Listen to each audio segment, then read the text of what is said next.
L'être humain, par sa nature, est un être social. Communiquer avec les autres est l'un de nos besoins les plus primitifs et fondamentaux. Avec l'invention du télégraphe au 19e siècle, tout a changé. Et toutes les innovations qui ont suivi dans le domaine des communications avaient le même but, rapprocher les gens. Qui n'a pas déjà entendu parler de Facebook? On y enregistre notre vie, on y interagit avec les autres et sans la moindre hésitation, on y partage toutes les facettes de notre vie. Certains diront que c'est l'expression moderne de ce besoin de communication primitif. Je tweete, je diffuse, je blogue, donc je suis. Mais tout ce partage n'est pas sans risque. Vous en doutez? Même les plus grands le disent. I want everybody here to be careful about what you post on Facebook. Au tout début, j'espérais que Darwin ait raison, que les gens apprendraient de leurs erreurs. Mais ce n'est malheureusement pas le cas. Les gens redeviennent des hommes des cavernes devant leur écran, des hommes de Néandertal. Hommes des cavernes ou pas, rien au monde, absolument rien, n'attire autant d'utilisateurs des médias sociaux que Facebook. Facebook est un énorme jeu de rôle multijoueur en ligne dont le but est de récolter des amis. Vous n'êtes personne sur Internet si vous n'êtes pas sur Facebook. Il n'y a pas de doute. Les médias sociaux changent notre façon d'interagir avec les autres. Mais plusieurs l'ont appris à leurs dépens. Le partage de tous ces renseignements personnels avec de purs inconnus a parfois des conséquences imprévisibles. Mais à quel point au juste? Demandez à vos enfants. Facebook est largement utilisé pour partager de l'information sur des événements à venir. Mariages, retrouvailles, concerts, et plus particulièrement des fêtes. Récemment, une jeune Allemande s'est servie de Facebook pour annoncer son 16e anniversaire à ses amis. Mais elle n'a pas vérifié ses paramètres de confidentialité et a envoyé une invitation à tous les utilisateurs de Facebook. Oups. Des milliers d'adolescents turbulents ont répondu à l'invitation. Les annonces publiques de la famille disant que la fête était annulée n'ont rien changé. La magie rassembleuse de Facebook avait fait son œuvre. From Facebook, she tells that there's the party right now here, but I don't get in. La jeune fêtée de 16 ans, Tessa, est restée introuvable. Elle s'était réfugiée chez ses grands-parents plus tôt dans la journée.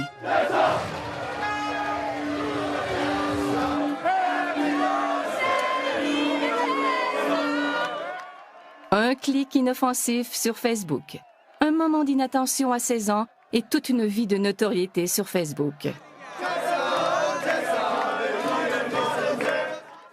Tessa a vite compris les conséquences d'une banale erreur sur Facebook. Mais ce n'est pas toujours le cas. D'autres n'en ont payé le prix que des années plus tard.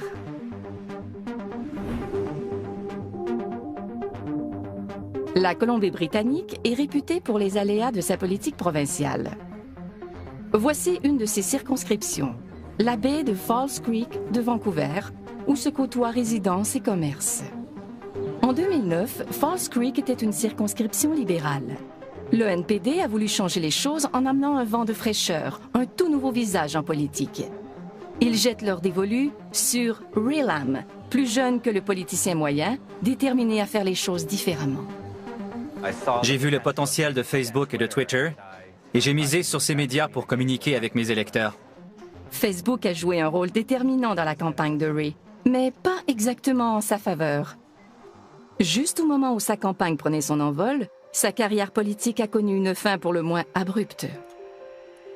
Tout ça à cause de vieilles photos dénichées sur Facebook et diffusées auprès des médias par son adversaire libéral. C'était des photos du secondaire. Remises en contexte, elles étaient plutôt anodines. L'attention qu'on leur a accordée durant la campagne était complètement démesurée. Sur l'une d'elles, je danse avec une amie, avec une main sur sa poitrine. Et sur une autre, j'ai le pantalon baissé et des amis pointent mon caleçon du doigt. Ces photos, datant de plusieurs années et reléguées aux oubliettes depuis, ont pourtant été conservées dans un recoin de Facebook. Les nouvelles ne couvraient plus les décisions ou le programme politique du NPD. On ne parlait que de ces photos sur Facebook. C'était un manque de jugement, une erreur de jeunesse. Mais quand on se lance en politique et qu'on devient une personnalité publique, il faut redoubler de vigilance. Ray a décidé de se retirer et d'abandonner la course, sa jeune carrière politique entachée par des photos en apparence anodines. Pour Ray, c'est une belle occasion manquée et une injustice mémorable. Clive Thompson est journaliste pigiste. Il s'intéresse particulièrement à Internet et à son impact sur la publication de nos vies. Avant, on pouvait passer l'éponge sur les choses dont on n'était pas particulièrement fier. Mais avec Facebook, ce n'est pas si simple. Il y aura toujours une photo pour nous rappeler telle ou telle idiotie. Elle ne s'efface pas au fil du temps. Facebook rend cette espèce de mémoire sociale pratiquement permanente, voire indélébile. Plus personne ne peut échapper à son passé. Tout ce que j'ai accompli depuis la fin du secondaire, mes études, mon expérience professionnelle et mon engagement au sein de la communauté, est nettement plus important que tout ce que j'ai pu faire pendant mes études secondaires. L'histoire de Ray soulève une question. Dans le futur, qui sera assez irréprochable pour prétendre à un siège au Parlement?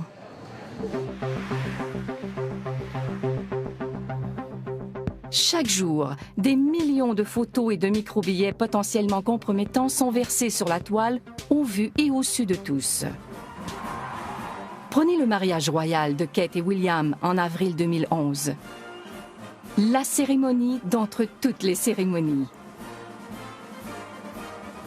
Un moment prestigieux pour plusieurs régiments des forces armées britanniques, dont les très décorés Scots Guards. La sélection des gardes pour un événement de cette envergure est très exigeante. L'un d'entre eux, Cameron Riley, âgé de 18 ans, n'a pas été retenu. Tout ça à cause d'un commentaire publié sur sa page Facebook. Dans un spectaculaire manque de jugement qui a fait le tour du monde, Riley a traité la future mariée de « vache coincée ». Dans la foulée, il a ajouté que c'était une « traînée de la haute » et que personne n'en avait rien à foutre. Un écart de conduite qui a coûté à Riley sa présence au mariage royal. Cette histoire risque de le hanter pendant toute sa carrière militaire, ou du moins ce qui en reste.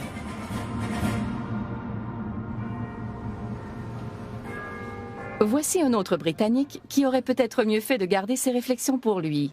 Le comptable de 26 ans, Paul Chambers. L'homme a acheté un billet d'avion en partance d'un aéroport régional pour visiter sa copine à Belfast. 9 jours avant son départ, l'aéroport est paralysé par une tempête de neige.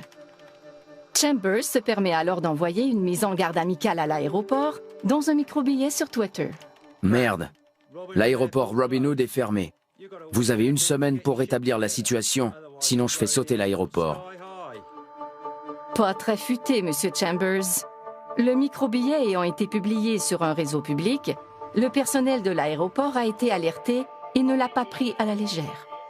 Paul Chambers a été la première personne du Royaume-Uni accusée en vertu de la loi sur le terrorisme pour des menaces proférées sur Twitter. À cause de toute cette agitation, il a perdu son emploi comme directeur financier. Mais à quoi a-t-il pensé au juste? À en juger par ses actions, il y a de quoi se demander si ce type n'est pas complètement idiot. D'un autre côté, on vit à une époque où il faut apprendre à faire la distinction entre le monde réel, où seules les personnes dans la même pièce nous entendent, et le monde virtuel, où tout le monde entend ce qu'on dit. Apparemment, il n'a pas poussé la réflexion jusque-là. Au final, Paul Chambers a été condamné à une amende de 1 500 $ et a été banni de cet aéroport, à vie. Incorrigible, il réagit à sa condamnation dans un autre microbillet. Je remercie la couronne d'avoir tout fait pour ruiner la vie d'un citoyen ordinaire. J'adore la Grande-Bretagne. Et depuis quand devrait-on se méfier des lavoto-bénéfices?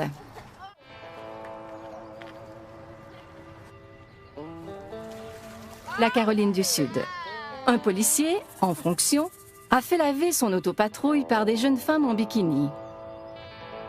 Inévitablement, la scène a été photographiée et les photos ont abouti sur Facebook. Mais ça n'a pas amusé le chef de police, qui y a vu une violation des règles sur l'utilisation des véhicules de police et une atteinte à la réputation du corps de police. L'agent en question a été congédié. Vous voyez le topo? Une photo publiée innocemment peut causer énormément de tort. Ces incidents ne sont pas le propre de l'Amérique profonde. Ils touchent aussi la capitale nationale et des personnalités qui auraient tout intérêt à faire preuve de bon jugement dans leurs micro-billets. Mais il semble que ce ne soit pas toujours le cas. Du moins, pas celui d'Anthony Weiner. Ce membre du Congrès a appris à la dure que publier la photo de son membre viril était une erreur monumentale. I'm deeply ashamed of my terrible judgment and actions. Évidemment, il a été forcé de démissionner. Tout le monde s'est demandé à quoi il avait bien pu penser. La vérité, c'est que les gens ne réfléchissent pas toujours avant de publier un micro-billet sur Twitter ou une photo sur Facebook. Mais le risque est bien réel. Car on ne sait jamais qui sont nos amis. Ce petit coin de campagne anglaise est le théâtre d'une lutte continue, une lutte mondiale pour la protection des renseignements personnels. Dans ces installations ultramodernes bâties sur mesure, une entreprise du nom de Sophos intercepte des virus informatiques de toutes sortes. Son travail consiste à protéger certaines des plus grosses sociétés du monde et d'importants services gouvernementaux contre les cyberattaques. Chaque jour, Sophos voit les conséquences de la divulgation insouciante de renseignements personnels sur la toile. Graham Cluley y travaille comme conseiller en chef principal en technologie. Une partie de son travail consiste à surveiller de près Facebook. La plupart des gens ne comprennent pas que Facebook n'est pas désintéressé. C'est une entreprise. Ce n'est même pas gratuit. Si vous pensez que vous ne payez pas, détrompez-vous. Vous payez avec vos données. Vous divulguez des renseignements personnels que Facebook revend à des tiers comme n'importe quelle marchandise. Vous êtes le produit en vente sur Facebook. Vous êtes le produit. Vous et votre date de naissance, ce que vous aimez ou non, votre adresse de courriel, vos préférences et vos passe-temps. Sophos soupçonne les utilisateurs en général de divulguer leurs renseignements personnels beaucoup trop facilement. Pour le prouver, l'entreprise a créé la page Facebook d'une grenouille en plastique et a invité 200 inconnus à devenir ses amis. Près de la moitié de l'échantillon a accepté et partagé sans hésiter ses renseignements personnels avec Freddy la grenouille. Leur nom, la liste de leurs amis, leur formation et ainsi de suite. Le problème global, c'est que les gens n'ont pas l'air de comprendre que les renseignements personnels ne sont pas personnels pour rien. Une fois qu'ils sont sur Internet, c'est impossible de les supprimer. Ils sont là à jamais. Un point, c'est tout. Ils ne vous appartiennent plus et d'autres peuvent se les approprier. C'est une pratique courante. Les pirates et les fraudeurs informatiques volent l'identité de personnes pour les arnaquer ensuite, et les médias sociaux n'y échappent pas. C'est vrai pour toutes les innovations technologiques de l'histoire. Les criminels sont toujours parmi les premiers à se les approprier. Ils y voient un nouveau moyen de s'infiltrer dans la vie des gens pour mieux les duper. Avec les courriels, sont venus les courriels frauduleux. Et l'histoire se répète avec Facebook.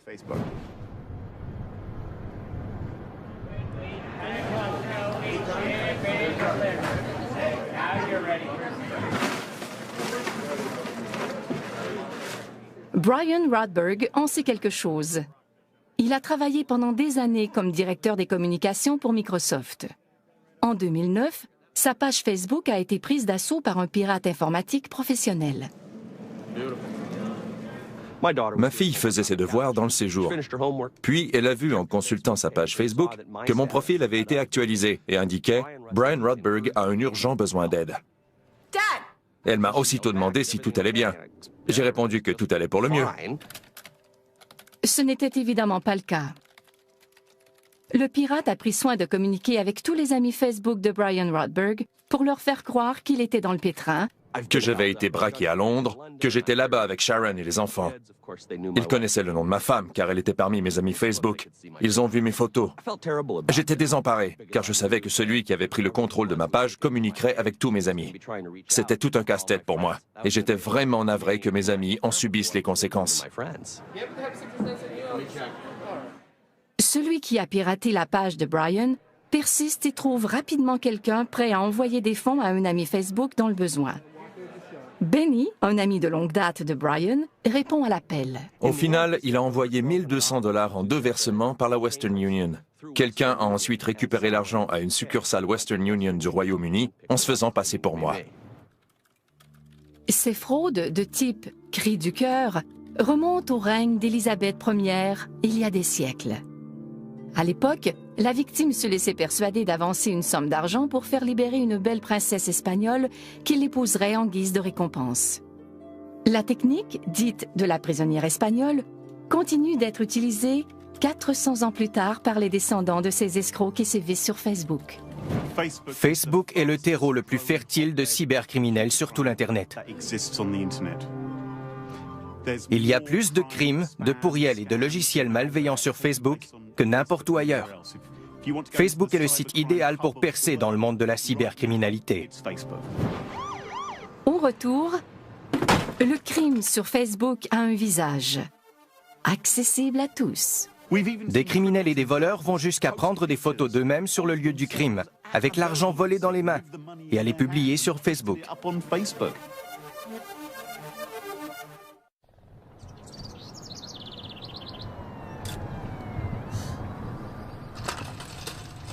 Nous sommes dans un quartier résidentiel paisible de Washington, D.C. Voici le rédacteur en chef, Mark Fisher, et son fils Aaron, tous deux utilisateurs de Facebook. Des amis Facebook même. Récemment, dans l'intimité de leur maison, ils ont vécu une expérience on ne peut plus étrange jusque sur Facebook. Tout a commencé un vendredi après-midi avec une entrée par effraction par la porte arrière. Le cambrioleur a pillé tout ce qu'il a pu dans les chambres, y compris de l'argent et l'ordinateur portable d'Aaron. Il est même allé jusqu'à voler un nouveau manteau d'hiver tout juste arrivé de chez Macy's. Le voleur était parti depuis longtemps quand Aaron est rentré de l'école. Il a constaté le vol et a communiqué avec ses parents. On a reçu un courriel dont l'objet était « à l'aide ». Les Fisher appellent immédiatement la police et arrivent à la maison tout juste avant les policiers. Ils nous ont expulsés de la maison en quelques secondes pour la fouiller et s'assurer qu'il n'y avait personne à l'intérieur. Un vol en apparence anodin qui prend soudainement une étrange tournure. J'ai reçu un message texte d'un ami qui me demandait d'où venait la photo sur ma page Facebook. J'ai couru jusqu'à l'ordinateur de bureau de mon père, qui était toujours là, et je suis allé sur Facebook pour savoir de quoi il parlait. C'est là que j'ai vu la photo. Avant même de quitter la maison avec le portable d'Aaron, le cambrioleur s'est photographié avec la caméra de l'ordinateur et l'a publié sur la page Facebook d'Aaron au vu et au su de tous. Tout s'expliquait. J'ai fait monter un des policiers dans mon bureau. Je lui ai montré la photo et je lui ai dit que c'était notre homme. Il portait un manteau ample et il souriait bêtement en tenant l'argent dans une main et en le pointant de l'autre. Le policier n'arrivait pas à croire à quel point ce type était stupide. Car il ne s'est pas contenté de prendre le contrôle de la page d'Aaron. Après avoir mis fin à sa session, il a accédé à son propre compte Facebook depuis le même ordinateur volé. La police a pu retrouver le malfaiteur par l'entremise de son compte Facebook et porter des accusations contre lui. Rodney King, 19 ans, a plaidé coupable et a été condamné à une peine d'emprisonnement. On ignore s'il continue de mettre à jour sa page Facebook. Le problème, c'est que les gens ne cherchent pas à savoir si ce qu'ils font aujourd'hui est idiot ou risque de les faire passer pour des idiots dans un an. Et c'est particulièrement vrai chez les jeunes. dont la personnalité change très rapidement. La personne qu'on était à 19 ans peut être complètement différente de celle qu'on est devenue 2 ans plus tard.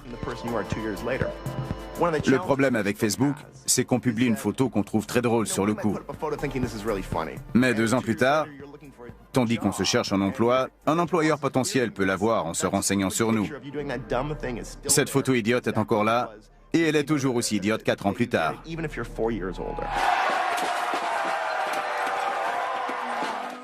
Les émeutes de Vancouver après la défaite en finale de la Coupe Stanley le prouvent. Des centaines de personnes, alors photographiées et filmées, se sont retrouvées sur Facebook et YouTube. Tout ce qui importait était le moment présent, pas les conséquences éventuelles de leurs gestes. Pour eux, il n'y avait que ce moment précis, à cet endroit précis. Ce qui, à l'ère des médias sociaux, n'est évidemment pas le cas.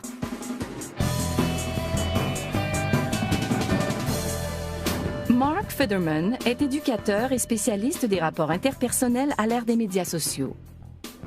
Le monde d'aujourd'hui est complètement différent de celui dans lequel beaucoup d'entre nous ont grandi. Notre expérience du monde est très étrange. Les gens posent des gestes qui nous paraissent complètement absurdes. Les anciennes règles ne s'appliquent plus. Et cette situation peut porter à confusion pour certains, car on vit à une époque en pleine transformation, du jamais vu depuis le milieu du XVIe siècle.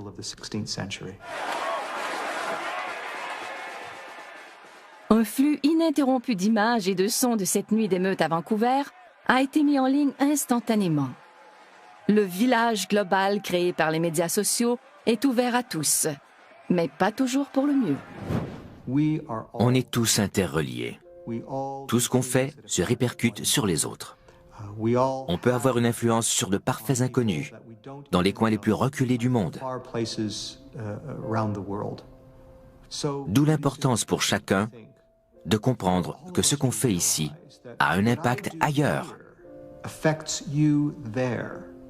Car il n'y a plus d'ailleurs. Il n'y a qu'ici. Et en ligne, ici, c'est partout. Et maintenant, c'est pour l'éternité. Au lendemain des émeutes de Vancouver, une nouvelle page Facebook a été créée dans le but d'identifier les casseurs sur les photos disponibles, de mettre un nom sur ces visages pour les humilier publiquement dans une sorte de lynchage en ligne. Le site déborde néanmoins de photos de casseurs qui ne s'attendaient certainement pas à faire le tour du monde. Dans la réalité, quand on dit ou fait quelque chose, seules les personnes de notre entourage immédiat en ont connaissance, sauf exception. Sur Facebook, toutes les personnes qui ont accès à votre profil savent ce que vous avez dit ou fait, y compris les personnes que vous avez oubliées, dont vous avez accepté la demande d'amitié il y a 1 an ou 2. Les amis de vos amis le sauront peut-être aussi, sans compter ceux qui copieront et colleront vos publications pour les transmettre à d'autres, que vous pouvez à peine imaginer. Mais cela échappe encore à de nombreux utilisateurs de Facebook.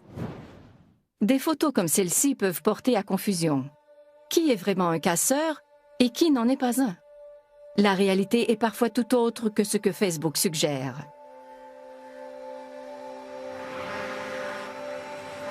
Les cantons de l'Est sont situés à un peu plus d'1 heure de route de Montréal.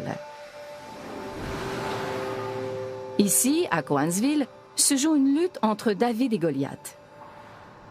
Non. Voici Nathalie Blanchard et son avocat, Tom Lanvin. Au palais de justice local, ils se préparent à affronter l'une des plus grandes compagnies d'assurance nord-américaines. En 2009, Nathalie reçoit un diagnostic de dépression clinique. La compagnie d'assurance de son employeur, Manuvie, verse des prestations à Nathalie tandis qu'elle s'efforce de prendre du mieux. Mon médecin m'a conseillé de sortir le plus possible, de continuer à voir mes amis, d'aller au restaurant et de sortir. Bref, de faire ce que je voulais. Dans le cadre de son traitement, en plus de continuer à voir ses amis, le médecin recommande à Nathalie de faire un voyage. Elle se rend donc en Floride avec sa mère et publie des photos de son voyage sur Facebook. D'une façon ou d'une autre, Manuvie prend connaissance des photos, en tire des conclusions et sans aucune explication met un terme aux prestations de Nathalie. La question n'est pas de savoir s'ils peuvent utiliser le contenu accessible sur Facebook, mais comment ils l'utilisent. C'est tout le problème. Ça et la mauvaise interprétation qu'ils peuvent en faire. Prenez par exemple une patiente qui reçoit un diagnostic de dépression clinique, une maladie qui fait des ravages. Un parent de cette personne l'invite en voyage pour changer le mal de place et elle publie une photo de son voyage sur Facebook. Les enquêteurs ne peuvent pas conclure pour autant qu'elle a commis une fraude et mettre un terme à ses prestations. C'est absolument insensé. J'ai mis cette photo sur Facebook seulement pour cacher ma dépression. Je ne me suis pas demandé qui la verrait. Je voulais juste que les gens pensent que tout allait bien dans ma vie. Privée de ses prestations, Nathalie perd sa cote de crédit et finalement sa maison. Vous vous rappelez peut-être ce vieux cliché d'un homme en arrêt de travail pour des maux de dos ou quelque chose du genre, qui se fait surprendre en train de tondre son gazon par un inspecteur caché derrière une haie avec un appareil photo. Eh bien, on n'en est plus là, mais on a Facebook. C'est du pareil au même. C'est la même chose, mais ça facilite encore plus le travail aux compagnies d'assurance. Personne ne peut évaluer la condition médicale ou psychologique d'une personne en se fondant sur une photo hors contexte sur Facebook. La cause de Nathalie a finalement fait l'objet d'un règlement à l'amiable en janvier 2012, annulant le procès attendu par des enquêteurs d'assurance, des experts en protection de la vie privée et des avocats en droit du travail de partout dans le monde. Au retour, une histoire d'amour. L'histoire de deux parfaits inconnus et d'une soirée sur Facebook qui a tout changé. Facebook est reconnu pour créer des liens. Alors, que diriez-vous d'une histoire d'amour née dans cette maison près de Fort Lauderdale, en Floride? Voici deux personnes qui ont beaucoup en commun, y compris quelque chose de plutôt inattendu. Je m'appelle Kelly Hildebrandt. Je m'appelle Kelly Hildebrandt. K-L-L Hildebrandt. H-I-L-D-E-B-R-A-N-D-T. How many pancakes do you want? Pour Kelly Hildebrandt et Kelly Hildebrandt, la vie à deux a commencé sur Facebook. Tout a commencé un soir où je m'ennuyais. Il était tard et j'ai voulu consulter ma page Facebook. J'ai saisi mon nom dans le champ de recherche et il est apparu sur mon écran. J'ai été étonnée de voir qu'une autre personne s'appelait Kelly Hildebrandt et que c'était un gars. Alors je lui ai envoyé un message. Elle m'a salué en me disant qu'on avait le même nom. Peu de temps après, j'étais dans un vol vers la Floride pour rencontrer l'autre Kelly Hildebrandt.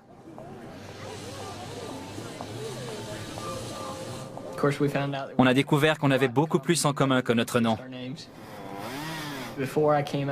Avant de la rencontrer, j'ai dit à mon pasteur que si elle était la même en personne qu'au téléphone, c'était la bonne.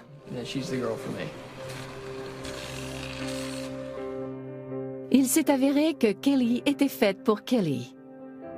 Après s'être assuré qu'ils n'étaient directement liés d'aucune façon, ils se sont mariés dans la fièvre Facebook. Les chances sont d'une sur 1 million de millions. Que quelqu'un ait exactement le même nom, qu'on se rencontre à 2500 km de distance et qu'on s'entende à merveille, c'est absolument incroyable. L'histoire de Kelly et Kelly et la chance inouïe qu'ils ont eue de se rencontrer ont fait le tour du monde. Elle a même donné de la matière aux émissions de fin de soirée.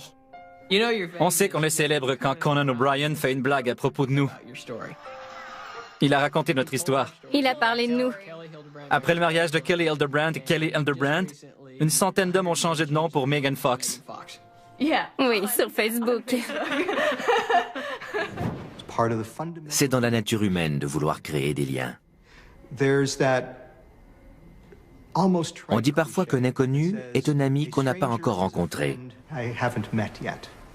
Dans un monde où il n'y a plus de barrières, c'est une formidable pensée à retenir. Sans Facebook, je n'aurais jamais rencontré Kelly.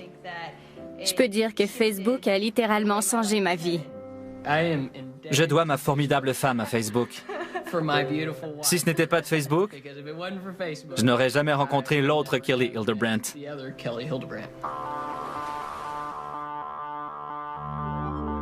Certains utilisateurs voient l'indication de leur état civil sur Facebook comme une brillante idée qui permet de savoir rapidement qui est libre et qui ne l'est pas.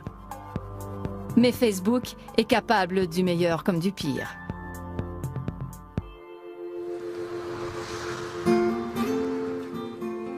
Lowell, au Massachusetts, est le berceau de la révolution industrielle aux États-Unis. Jadis, les usines de textiles y fleurissaient pour traiter le coton venu du Sud. Ces usines sont aujourd'hui fermées et Lowell tente de se redéfinir depuis quelques années. C'est également le cas de Ken Savage, dont la vie a pris un tournant grâce à Facebook. Mon ex-femme se servait de Facebook pour communiquer avec ses amis. Mais elle y a vite vu l'occasion de retrouver d'anciens petits amis. Vous le voyez venir. Sa femme a fini par le tromper et il l'a prise en flagrant délit. Facebook a très certainement précipité la fin de mon mariage. On n'avait plus une très bonne communication. Elle a cessé de s'intéresser à moi et a jeté son dévolu sur Facebook. Elle aussi a compris alors que c'était fini entre nous. Elle n'était plus heureuse et a pensé trouver ce qu'elle recherchait plus facilement sur Facebook. On entend des histoires, et je suis sûr qu'elles sont vraies, de couples où l'un des partenaires essaie de discuter avec l'autre tandis qu'il a les yeux rivés sur Facebook. Tout ce flux de stimuli sociaux est si riche que certains n'arrivent pas à en faire abstraction, même quand ils sont dans la même pièce que leur supposée tendre moitié. Ken et sa femme se sont séparés. J'ai expliqué à ma famille ce qui s'était passé et pourquoi je la quittais. Je leur ai dit qu'elle m'avait trompé sur Facebook. Mais ils ont tous ricané en se demandant comment c'était possible. En quête de réponse, Ken crée son propre site web. C'est le site facebookcheating.com. J'y aborde toutes sortes de sujets. Et le site est très fréquenté. Il enregistre jusqu'à 50 000 requêtes chaque mois. De toute évidence, Ken n'est pas seul. J'ai lu dans un article que les divorces causés par les médias sociaux comme Facebook étaient en hausse. Une récente étude menée par un cabinet d'avocats américain révèle qu'un adultère sur 5 est manifestement lié à Facebook. Ken en sait quelque chose. Il a vécu un divorce et rencontré une nouvelle petite amie, croyez-le ou non, tout ça sur Facebook. Et la cerise sur le gâteau, Ken gagne maintenant sa vie grâce au site qu'il a créé sur les infidélités Facebook. Malgré tout le remue-ménage causé par Facebook, dur de croire que la vie de famille de certains n'a pas été changée en mieux. C'est évidemment le cas. Avec plus de 750 millions d'utilisateurs dans le monde, Facebook a également permis d'étonnantes reconstitutions de famille.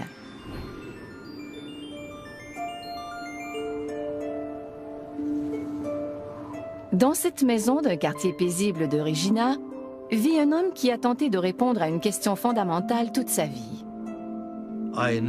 Je n'ai jamais eu le bras de mon père autour des épaules. Je n'ai jamais connu mon père. Voici Jim Toth, éducateur, artiste, grand voyageur et ancien magicien. Les parents de Jim se sont séparés alors qu'il était très jeune, trop jeune pour qu'il se souvienne de son père. Bien qu'il ait eu un beau-père, l'identité de son père biologique a été un secret de famille pendant des décennies. J'ai fait des recherches généalogiques. J'ai consulté les archives de la Saskatchewan. Je me suis même renseigné auprès des Mormons pour essayer d'en savoir plus sur mes origines, mais en vain.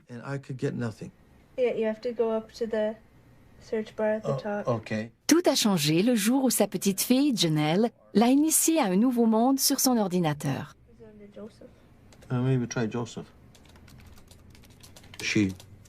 Elle est tombée sur Facebook en effectuant une recherche.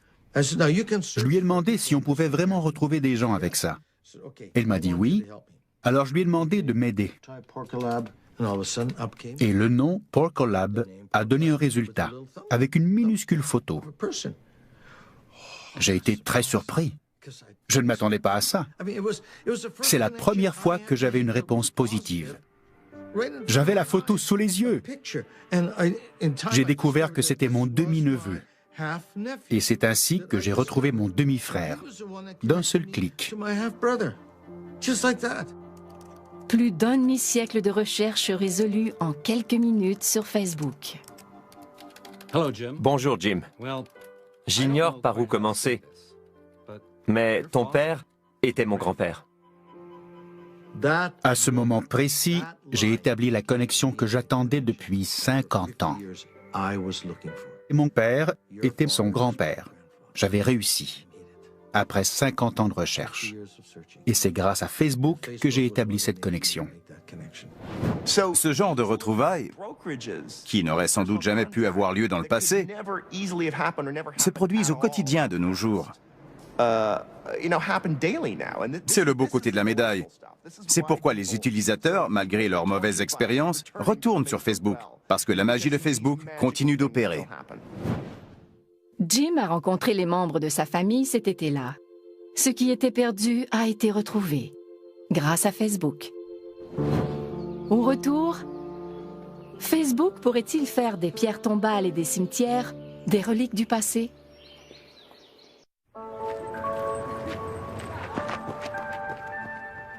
Les médias sociaux nous rapprochent de mille et une façons. Les nouvelles générations d'internautes ne peuvent imaginer la vie sans messages textes, micro-billets et pages Facebook. Et pour leurs prédécesseurs, Facebook soulève d'intéressantes questions sur ce qu'on laisse derrière nous. Nous sommes à Abney Park, un immense cimetière victorien de Londres. Des milliers de personnes sont enterrées ici, mais on ignore tout de ce qu'elles étaient dans la vie, de leur apparence, de leurs amis, de leurs amours. Elaine Casket est psychologue à l'Université de Londres. Elle a mené une étude sur notre façon de porter le deuil de nos proches. Les énormes cimetières de la période victorienne reflétaient la société de l'époque. Pas seulement les besoins de cette société qui devait enterrer ses morts quelque part, mais aussi ses goûts. Que nous révèlent les inscriptions sur le granit ou la pierre froide? Que nous disent-elles sur le défunt? Rien. Contrairement à votre profil Facebook. La façon dont les gens rendent hommage aux morts reflète leur façon de vivre. On vit à l'ère des réseaux sociaux. Il est donc tout à fait logique que les gens continuent à communiquer avec les morts par l'entremise des réseaux sociaux, car ils sont au cœur de nos vies sociales.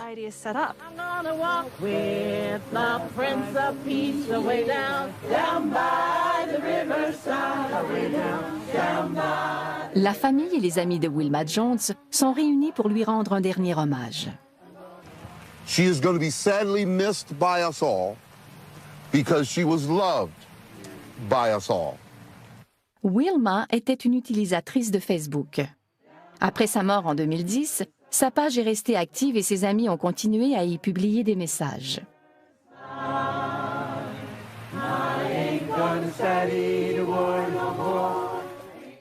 Je t'aime, Wilma, et je sais que tu as été accueillie au ciel à bras ouverts. Je compte sur toi pour embrasser toute la famille de ma part. Si vous êtes très actif sur Facebook, que vous multipliez les publications, avez des tonnes d'amis et de conversations, et que les gens commentent vos photos, Facebook dresse un portrait très riche de la personne que vous étiez. Pas seulement de vous comme personne, mais aussi dans le contexte de vos relations, y compris avec les personnes que vous laissez derrière après votre mort. Jesse, okay? She's just like love. That's what Wilma is. Just love. That's all I like. Thank you, Jesse. I think she's a testament to what we need to remember what life is about. Il semble que pour beaucoup de personnes, continuer à communiquer avec quelqu'un sur Facebook après sa mort soit le moyen le plus concret et le plus direct de maintenir des liens avec cette personne. Ce n'est pas rien. Chère tante, c'est aussi bizarre que réconfortant de savoir que, quand je veux te parler, je n'ai qu'à écrire sur ton mur Facebook. J'ai l'impression qu'en cliquant sur « Publier », mon message va droit au paradis.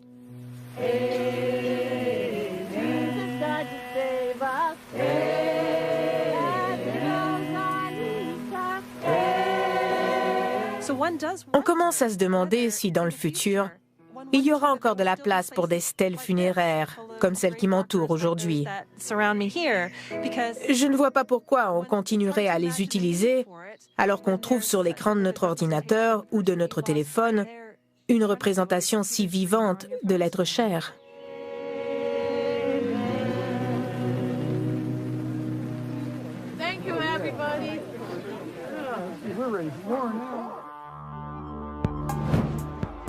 Quand on est jeune, on a tendance à se croire immortel. Qu'importe si on publie d'innocentes photos au vu et au su de tous. On ne fait que s'amuser, s'exprimer. Il n'y a pas de mal. Hélas, pas pour Ray Lam, ni pour Nathalie Blanchard, Paul Chambers, Cameron Riley, Anthony Weiner et les milliers d'émeutiers de Vancouver. La liste continue de s'allonger partout dans le monde, alors que des gens perdent chaque jour leur réputation à cause des médias sociaux. Si vous n'êtes pas prêt à descendre sur la place publique avec un porte-voix pour raconter haut et fort votre vie privée, ne la publiez pas sur Internet. Si vous ne voulez pas l'étaler en public, n'en parlez pas sur Internet. Vous faites confiance à une société pour garder vos renseignements personnels secrets, mais ce n'est pas exactement dans sa philosophie d'entreprise. Et quelle que soit la philosophie de Facebook, ça fonctionne. Il ne tient qu'à nous de nous y adapter. Exister en ligne, partiellement en ligne et partiellement hors ligne, créera toujours des tensions entre les deux mondes. Mais d'autres sites surpasseront un jour Facebook. La prochaine génération de médias sociaux nous envahira avant même qu'on le sache. Et un jour, Facebook et Twitter nous paraîtront aussi désuets que le télégraphe. Facebook et Twitter ne sont pas les moteurs des changements sociaux, mais ils agissent comme courroies de transmission. Ils accélèrent les changements qui se dessinent aujourd'hui, mais qui pourraient prendre 150 ans à se réaliser pleinement. Et au bout de l'aventure, le monde sera complètement métamorphosé.